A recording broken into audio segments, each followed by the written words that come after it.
mommies. We're maximalist mommies, out and out. Maximalism is pretty good, not gonna lie. My name is Drishti Gangwani. Welcome to the second episode of A Closer Look. Today we have on Selena Norman, the founder and creative director behind the incredible Dopl World. She comes from an industrial design background, is inspired by all things retrofuturism and Rococo style, so let's hear her story. Welcome, Selena. Hi, hello, thank you for having me. Getting to talk a little bit more about Dopl World and the new things that are happening and everything in between. Oh my gosh, I'm so excited that you're on here.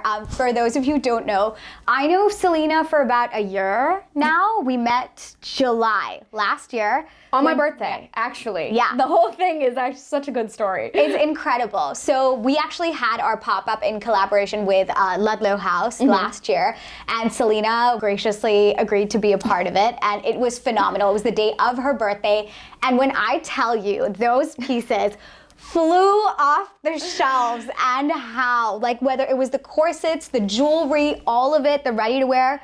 It was intense. Incredible. It was a good birthday. Yeah. I would definitely say that was a pretty memorable and good birthday. Oh my gosh, and the camera absolutely loved you. These photos of you are just glowing. It was like the combination of the like Pinot Grigio, the like dopamine from It's My Birthday, and then just like being in Soho House, that like all the photos I'm just like glowing a little too much. Like I'm like, calm down, girl, calm down. Oh my gosh, incredible. All right, I need you to talk me through your look. Yes. This look is the corset that's here on the mannequin, but I recently had a fashion show and I wanted to kind of like amp it up a little bit, so I bought more of these ribbons and I just kind of attached longer ones to it to make it like a little bit more eccentric. And then I have some bloomers here, which are not Dopl brand, but I did tea dye them. The earrings are Dopl earrings with some little bows. I love those. These are new. These are new. These ones and the earrings that you are wearing are both new earrings. I love mine. I'm obsessed with mine. Oh my gosh. Guys, I'm wearing a gorgeous satin top by Dopl and these gorgeous earrings as well that are absolutely new. And I love the weight of them, I have to say. It's a good weight? Yeah, no, absolutely. So comfortable. And just, I think with hoops as well, a lot of the times, like maybe I've also been wearing extremely heavy gold ones for the longest time. Yes. And it's just weighs down on you. And I hate like when you get older, like people say the line. It's like your pet ear hole starts to heave. Have When you're you used Indian those? too, it's worse because your earrings are like perpetually heavy. Yeah. That over the years, like my mom's are like straight lines. You can see them. Oh, and she's probably been wearing earrings that heavy since she was like, what, like 15? Yeah, or something? absolutely. Yeah. Have you seen those little earring backs that are supposed to like hold it up higher? What? I have a whole bunch of beauty hacks I need to send you. I'm sorry, what? When you put it on the earring, that secondary piece takes the weight and like pushes on the back of your ear. Oh my god. So it's that's taking the weight versus like the post in the hole. What? Oh my gosh, that's genius. Okay, so your parents are astrophysicists, correct? So my father is an astrophysicist. Okay, yes. My mother is a businesswoman. So hence love where that. I get All all right. where are the sales? What's happening? What are your numbers? Projections? Oh my gosh, Mom! I love that. Okay, so we have both. Then you also went to school for industrial design. So tell me a little bit more about how, Dopl World came about, and almost like I know this marriage of these three moments was also a significant part of this journey. So tell me how all of this kind of happened. Well, I knew I was always very artistically driven. And I remember like writing down silly inventions like sun drop. And it was like SPF, like sunscreen for your scalp. So you like wouldn't get a sunburn up there. Like I was just coming up with crazy stuff. What? And one day my sister, had said to me like, okay, well you're saying you're an inventor. Did you know that there's something called industrial design? Mm-hmm. That is a way you could keep creating. Bring this to life. Come up with ideas. Yeah. And I was like, okay. So I went into school for industrial design, studied the traditional CAD modeling, drawing, etc. And I really developed my love for form and, understanding how objects work with someone. Mm-hmm. And then, after school, I've always been in love with fashion. I always just sort of separated the two. Three-dimensionality, fashion. Schooling, hobby. And then, you know, after I had graduated and I'd done some work in the field for a bit, I had found myself laid off because it was the pandemic. And, you know, I was making jewelry. I was kind of going back to my basics of just like, what makes me happy? As you know, Selena, we have this gorgeous segment on our show called Spill the Tea. People think that I'm just usually asking because I want tea, but that's not always the case. I'm dubious. Not always. Dubious. Sometimes I also know that that is usually your turning point in life as a designer, and that's your almost like, I don't know what a negative version of an aha moment is, but it's like your, oh my gosh, I need to set my ground rules now. Yeah, I kind of imagine it as like a ostrich with its head in the sand. Yeah. And you've pulled it out, and you're like, oh my God, where am I? Yes. That. I would definitely say, and this is so universal, I think, amongst like all creatives and designers, is the pull request. That side of the fashion world. Yes. And for those of you who don't know what a pull request is oftentimes a stylist who is reaching out on behalf of a photographer, a magazine, asking for some of your pieces to be included in, you know, an event, an editorial, something of the sort. Yeah. And then you go back and forth, you send them your lookbook, which is, you know, all the possible pieces you have. Yeah. They tell you which ones they want, and then you give it to them. Yeah. And hopefully your stuff gets chosen. Yeah. That was my first thing, is when I first started and I got a pull request, I was like, oh my God, Vogue is using my stuff. And usually it's celebrities, guys. Like a lot of the times, if you're lucky and you're new, it can be a celebrity, which is wonderful in terms of exposure and all that. But that also comes with a caveat. It comes with caveats. And there's so many caveats. It comes with the caveats of, you know, you are one look on a rack of 10 different looks. So if they choose yours, then that's great. Yeah. And then there's, you know, the other caveat. I think first when I, you know, learned about it, I was like, oh, I don't get paid. Like, I don't get paid for these. Like, it's just a free pull. Yeah. And, you know, it's the, you know, trade for, you're getting content, you're getting media. It's Placement. Placement, yeah. And I was like, okay, that makes sense. And I would say that I had an experience that was definitely a turning point for me, which was when I realized the true worth. I had created something custom for someone who had pulled some other Dopl pieces, and, you know, they didn't want to pay, you know, what that extra thing would cost, but I wanted to just make this thing so badly that I kind of just was like, you know what, if we could just do $100 for it, that it would just cover materials or something. And they're like, okay, and you know what, I create the thing, the thing is shipped off. The look doesn't end up getting used in the final editorial. That's all well and good.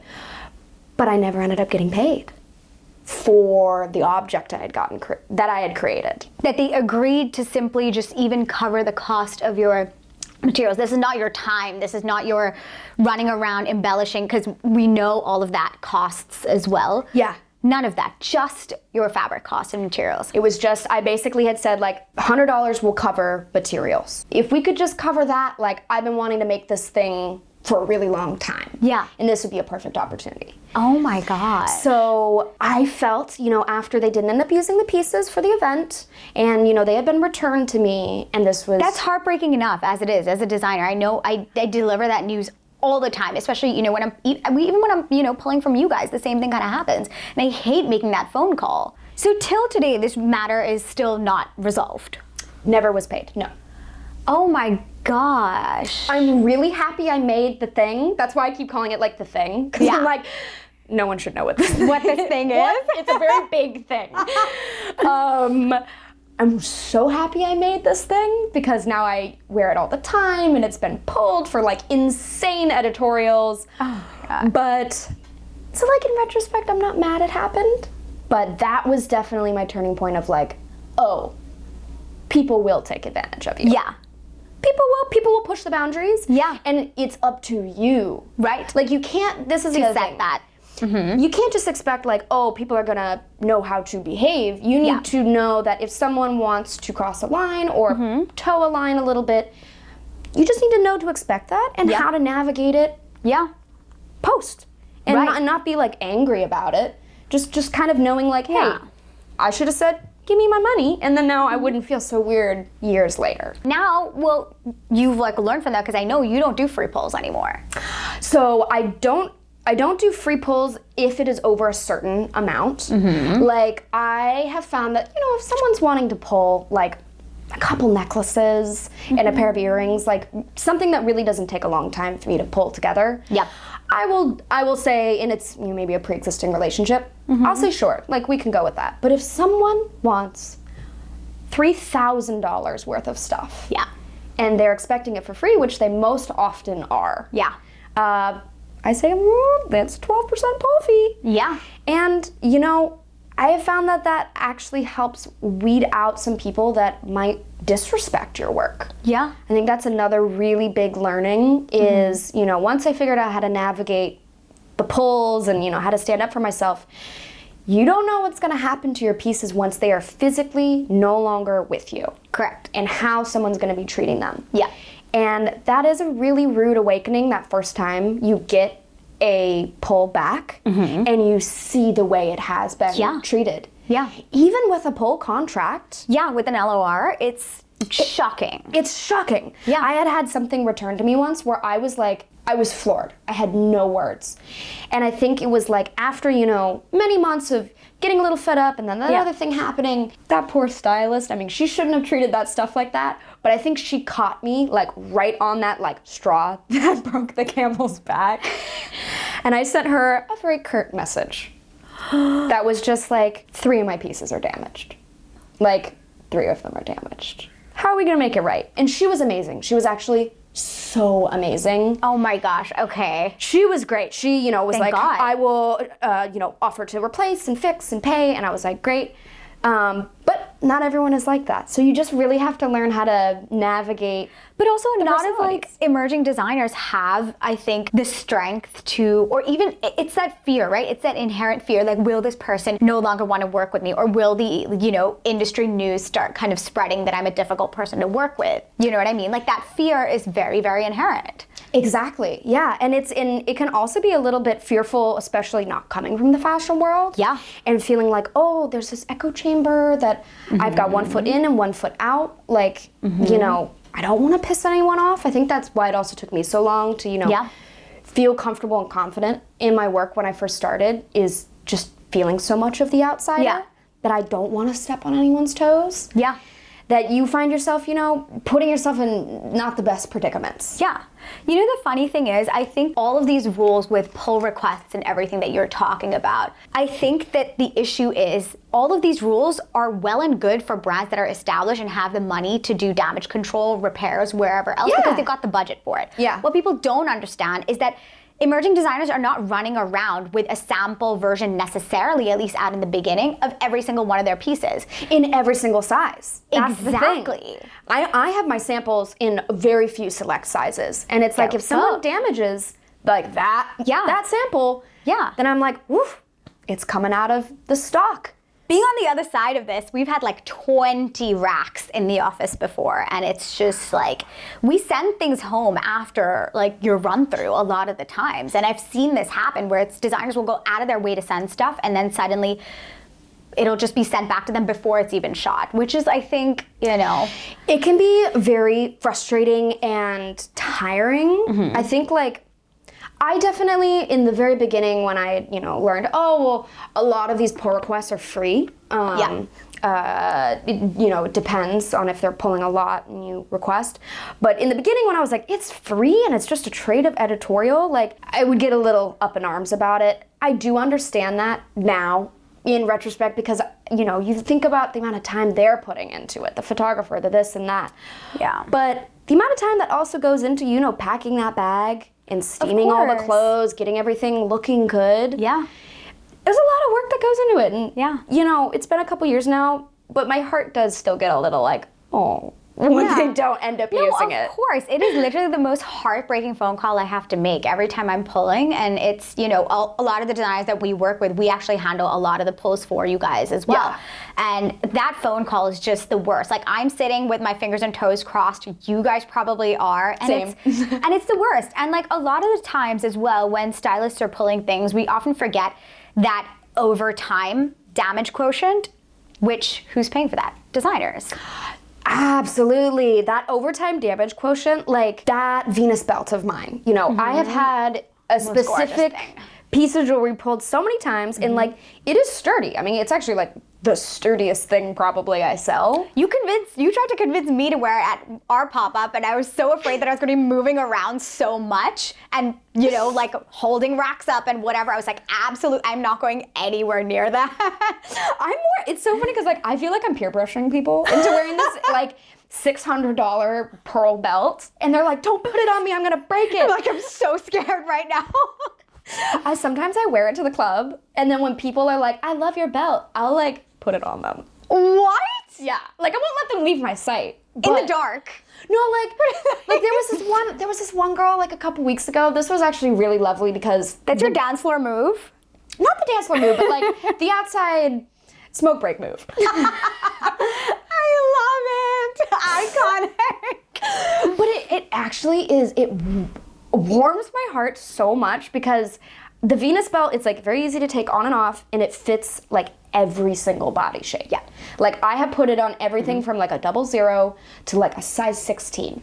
And it just fastens with ribbons. So like it's really able to scale. Yeah. And like when I've worn that belt out and I've had plus size girls, you know, say like, that belt is gorgeous. I always like take a little extra effort to be like, do you want to try it on? Because anyone who compliments it, I'll be like, I want you to get into the Dopl experience.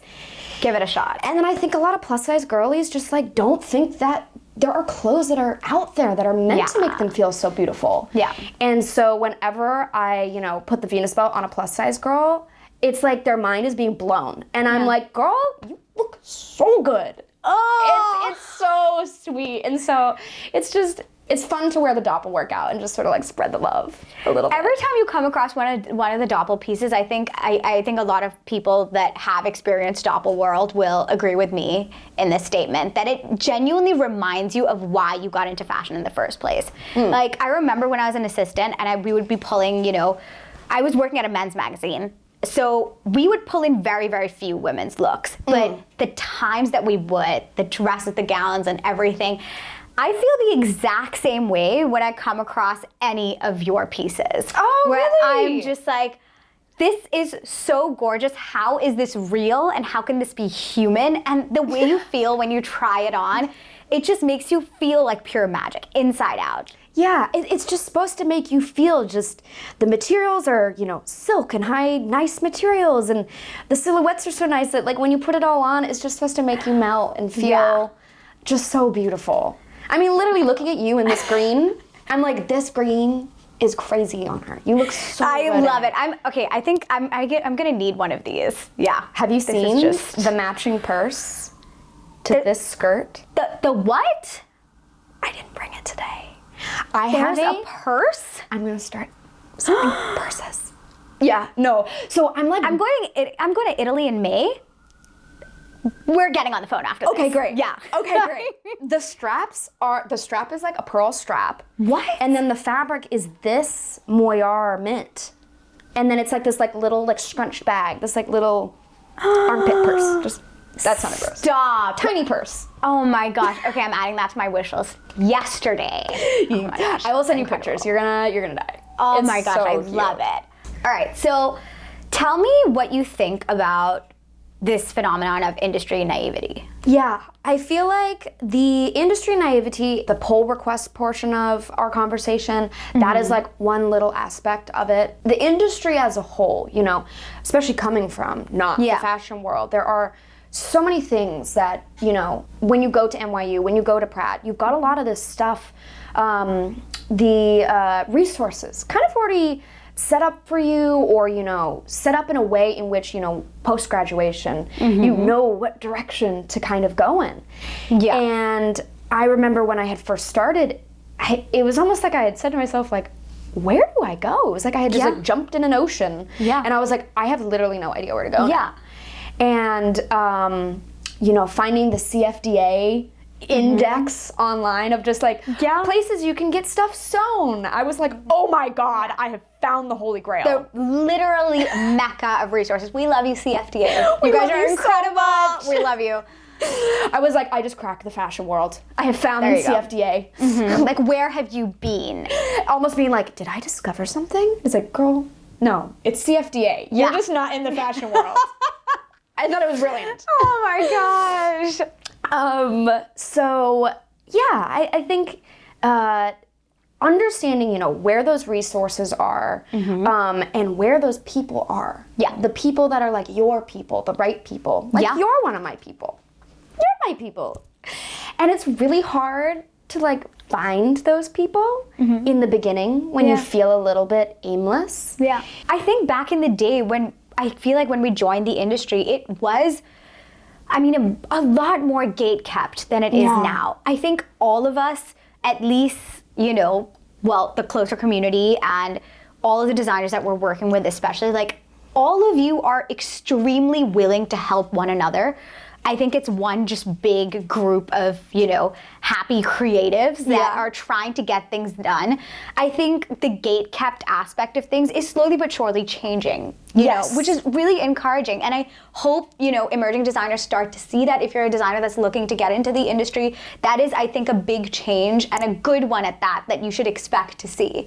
Yeah, like, don't be scared. Like, as much as, you know, I'm sitting over here being like, I was terrified. Like, don't be scared, because there are so many people out there that are willing to help. I think that was where my naivety came, was feeling like I am alone and I can't ask for help, and realizing like, no, like that is totally not, that isn't reality. Yeah. You can do these things. You can pick up the phone and say, hey, I'm trying to figure out the supply chain issue. I need some help. Do you have 10 minutes? Yeah.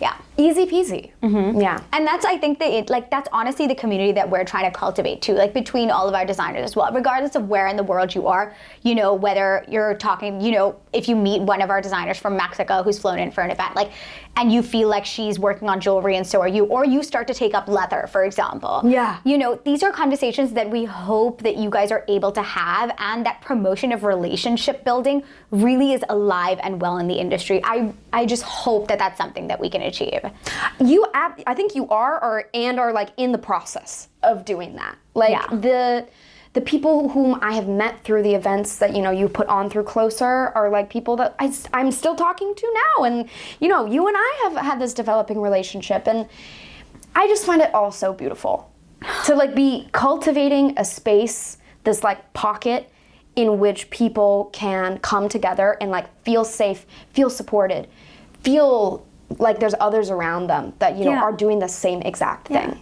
Because you're not alone. That is the reality of it. The industry is so incredibly isolating and makes you feel like that when you wake up every single day, that you are in this alone, that there is no one else to help you. You either make it by yourself or not at all. Sink or swim. Yes. But that's not the case anymore. A lot of people, whether you like it or not, are going through the same issues that you are looking for the same bouts of joy and happiness and success that you are. So if you can help someone get there, why not? Absolutely. I think people need to break down the conception of being so afraid of popping that bubble of the illusion. Yeah. That bubble of the, you know, online presence, the, you know, in-person illusion. You know, I have this business, I'm creating this stuff. I think a lot of people, you know, have some fear about, you know, revealing the truth behind the man behind the curtain. Yeah. And especially to like other creatives, other small businesses, because it's like, well, what if they're doing really well? And then I say I need help, and then there's this whole thing. It's like, we're all struggling out here. We all have our ups and we all have our downs. Yeah. And like, we also all secretly know that it is an illusion. Yeah. There's a bubble there for a reason. Like, absolutely. I was not dressed like this morning for 90% of my finance calls. It's tax season. It was a mess. I was dressed illusion like this. has burst. There, I did it. You're not sleeping in a silk cowl neck top? Listen, I wish I was that chic. I feel like in my brain, I think I am. That's the problem. It's the delusion that's very real. It's even if I'm wearing sweats, in my head, I feel like I am like in a silk nightgown traipsing around my apartment. I like that delusion. Honestly, delusion's a little fun. You should try it sometime. I think it is low-key like a little bit of the key to success. I want to say, like, be so ridiculously delusional, guys, in the beginning. it's the you're gonna get where you want. It's gonna work out. My business is gonna work out. Money flying down the drain. It's gonna work out. Absolutely. Yes. Okay, amazing. So let me just segue a little bit then to this idea of, I feel like when we first met, there was a version of Dopl that is quite different to now. And we've touched upon this briefly, but what do you hope your sort of like old Dopl versus new Dopl era looks like? Yeah, I think this old Dopl versus new Dopl, it really comes back into this conversation of like, what has been getting me inspired now versus what was inspiring me 2 years ago. And I have found that as much as I really love doing the clothing, I have found that I really want to focus more on bespoke clothing. Mm-hmm. So it's like there will still be all kinds of accessories and jewelry, but then the clothing, it's sort of like, when someone would get a corset made for them, it would be to their measurements and specifically for them. Yeah. And so I'm hoping that this new Dopl will transition into something that really puts an emphasis on, smaller scale, bespoke objects, and then to widen the scope, the pieces that will be more readily available to the masses. Someone that doesn't want to get a fully bespoke corset, but wants to wear something beautiful to a wedding. Yeah. I'm going to be transitioning into having something called the Dopl Essentials, which are like 5 to 7 pieces that are like my best sellers. They'll always be there. Yeah. And with each new collection that, of course, I'll still be coming out with, I'll tweak the essentials a little bit, like maybe, a different color ribbon on the bow or something. But it's still the same essence. I love that. Okay. And then, introducing a few little new pieces here and there, and then hopefully over the years, the Dopl Essentials can kind of be a bit of a carousel. Like if something does really well in another collection, it can filter something out. Yeah. And that's what I'm hoping is to, have this little essentials empire, these little new things, and then, the bespoke works that I can really put a lot of effort into if somebody's wanting that. I love that. Oh, that's incredible. I think it's like a way more nuanced approach to your regular sort of like spring, summer, fall, winter collections. And I think that it's way nicer in the sense that you actually get to know your audience a little bit more and you really invest in your consumer, as opposed to just, producing what you think they're going to be interested in or what you think is going to sell. It's an approach I wish way more designers took. Yeah, it's so funny when you think that something is going to be the thing, like the product. This is the one that's going to be selling. Yeah. And you will be so surprised that it could be the complete opposite one or... Exactly. And I really feel like the past couple years have been, especially since I came from industrial design, I didn't come from the fashion world. Yeah. It's been a lot of navigating in the dark, making a lot of guesses. Yeah. And I think the first couple years, I really had to learn I need to be making this stuff for me, but also for my consumers. And I was just sort of pumping stuff out. Yeah. It's like, oh, I'm a brand, which means I should be making X amount of jewelry, I should be putting it in this many stores. Yeah. I should have this many stockists.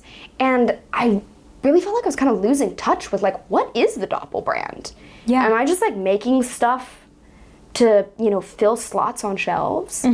And definitely this new era is kind of a response to that. Yeah. Is doing it more for me, really creating something that is representative of this space that I'm trying to build out. This world, this ecosystem of objects and things. I think that's a way more structured and I think wholesome, for lack of a better word, approach to what we like to refer to as the Dopl community, which is very strong, which is very loyal, which is, I think, striving for a lot of the same things that you are as well. And I think that it's a beautiful testament to them and their support to, with your brand as well, which is wonderful to see. Exactly. And you really have to listen to these people. You have to listen to, if someone is loyal to Dopl World or loyal to a brand, why are they there? Yeah. What are those fundamentals and that foundation that people really are sticking by? Yeah. And I really found with Dopl, the storytelling behind what, is Dopl World, as well as the physical representation of that story, products that are made by hand and, with time-intensive methods. into this new Dopl era, I'm wanting to kind of straddle, you know, the entirely made by hand, the bespoke, the this, while also, you know, making it more feasible. Because it's like, in the beginning, it's always just you. It's you, yourself, and I. Just making. And eventually, you don't have the bandwidth for that. And so this new Dopl era, I'm really hoping that the essentials, I can, you know, move overseas, have that made small batch, but, you know, that's able to help with overhead, but then the small collections I'll be parsing out for people. I'll still make that by hand. And the bespoke. So it's going to be a much more holistic mix. So if anyone's ever afraid that Doppel's going overseas, no, we are doing just fine. I love that. For those of you who don't know, well, I feel like most of you don't know this, but the amount of hand-oriented just craftsmanship and how craftsmanship focused Selena is impeccable, because the quality of her pieces, where she's not just dealing with, I think, raw materials or metalsmithing or anything, it's the intricacy of your work and commitment to beading. I think if it's a piece that, you know, you look at in a store, nobody in their right mind would ever guess that it's handmade, but most of it is. It's something that I frankly don't think I'll ever get over. Thank you. I mean, I think that I think minimalism is amazing. Everyone is entitled to their own, you know, styles that they're drawn towards. We are maximalist mommies, out and out. Maximalism is pretty good, not gonna lie. Absolutely not. Okay. It's more fun. It's incredible. I mean, I don't know. I don't think I could ever really get behind the minimalist trend.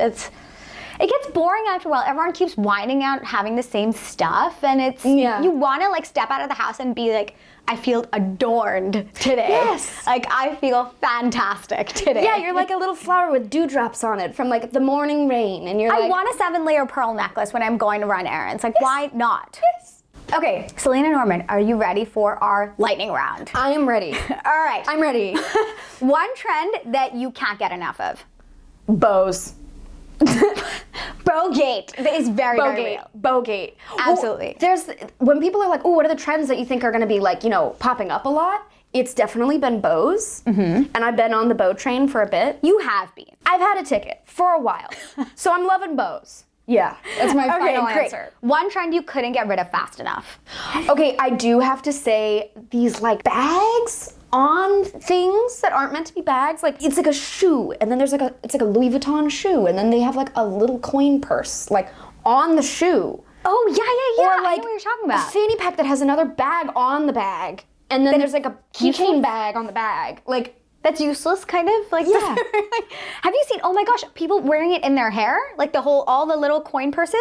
In their hair? Yeah. People with really long hair have like these ponytails on, and it's just a hair tie, and it's just a long string of mini coin purses all the way down. Okay, see, that's kind of campy. I mean, I wouldn't do it, but I'm like, okay, I don't know. Bags on bags, I think bags are just going haywire right now. I think the hair thing's cute, but the shoe and that I haven't seen before, but I'm gonna look this up. I think those tiny bags are cute, and I'm all for absurdity, but like, they're just a little too small. Minaudier trend, okay. Yeah. I think that was maybe like a hot take. I think people are gonna be like, what the fuck? No, I mean, now people are doing oversized bags. It's just gonna go back and forth for all I care. Like, yeah, it's not. Okay, 3 trend predictions for 2024.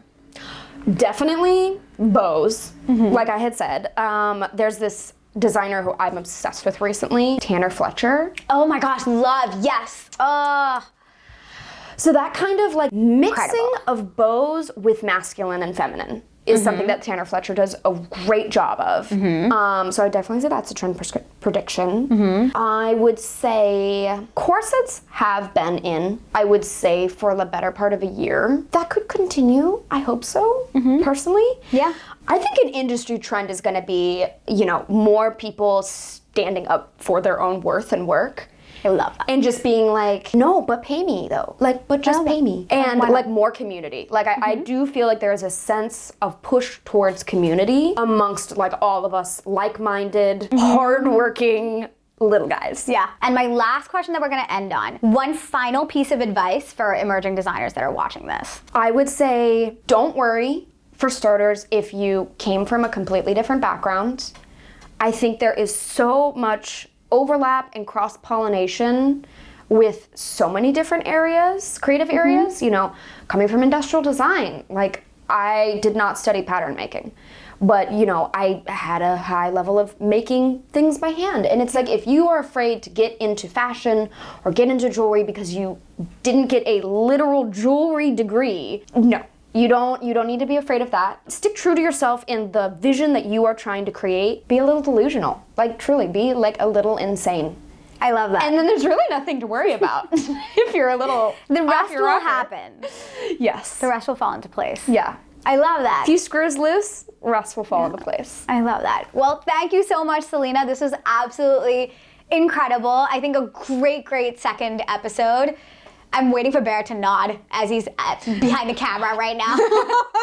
Say it's good. He's nodding. It's great. And a big thumbs up. That's a lot from him. Okay, fantastic. Yeah. Thank you so much. This was absolutely incredible, and I wish you all the luck for 2024. Thank you. Check out Selena Norman on shopclosr.com.